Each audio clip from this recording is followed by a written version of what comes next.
Just a few seconds before we get started, I need your help. You know I don't ask for much. I need you to subscribe to my second channel, The Jobber Journal. It's pro wrestling news, and it's just like Rockfeed, and we're not slowing down here either. It's just a second channel. To sweeten the deal, click the link in the description, verify that you subscribed, and you're automatically entered to win those brand new AirPod Pros. If you love pro wrestling, you're gonna love this channel just like Rockfeed. Thanks so much, and let's jump into the news.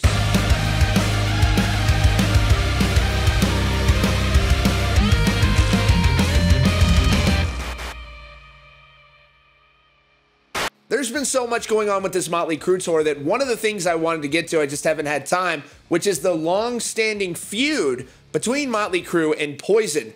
Let me read a quote to you from years ago where Nikki Sixx talked about Poison. And if you think, oh, this is old news, why are you talking about this? They've toured with Poison before. I'll read you a quote from just a few months ago where Nikki Sixx was also talking about Poison. These two bands, I don't know if they personally get along, but Nikki Sixx has never stopped saying negative shit about Poison. Anyways, this is the quote from years ago. He said, "No way in hell would we ever tour with a band like Poison. That would be the death of us. I will not be attached to that kind of fake BS." Fast forward after that quote from Nikki Sixx in 2011, when it was announced that Motley Crue would indeed be touring with Poison, Bret Michaels was under the impression that Nikki Sixx had actually apologized to him for that quote and from past Motley Crue disses towards Poison. He told the Arizona Republic that he had apologized to him. And then Nikki Sixx went out of his way to go on Twitter to say, "I never apologized for what I said about Poison." He said, "Just to clarify, Bret Michaels recently said I apologized to him about derogatory comments that Motley made about Poison in the past, and this isn't what I said. What I did say was, I personally never had anything against you guys as people, but Motley just sort of thought you sucked as a band, but let's give the fans what they want and go out and have a good time." He never even apologized for what he had to say. And given this new tour with Motley Crue, the comeback after the farewell, Def Leppard, and then Poison, this has been years ago. You'd think, okay, everything's under the table, but Nikki Sixx is actually still shitting on Poison and still shitting on their music. This is what he said in a Kerrang interview back in March. He was asked in said interview, "The explosion of Nirvana in 1991 did great damage to Motley Crue. Was it fair that you were lumped in with bands such as Poison and Warrant?" He says, "I have to say that I don't think that Nirvana and Pearl Jam killed the bands you mentioned. I think that they killed themselves. They were making copycat music."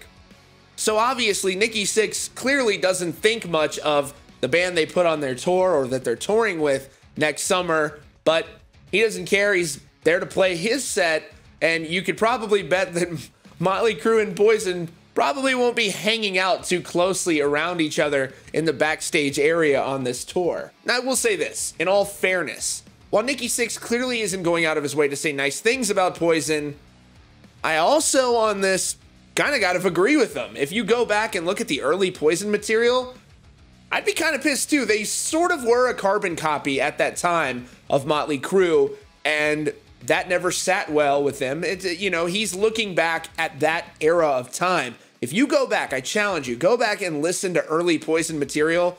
It does sort of seem like they were maybe put together to look and sound and feel just like Motley Crue based off their success at the time. Now, that's pure speculation on my part, but I can kind of at least see where Nikki Sixx is coming from, but nonetheless, that was years ago, and it just doesn't look like they're going to be broing down anytime soon on this tour, and that's okay too. They're there to put on the best show they can for fans.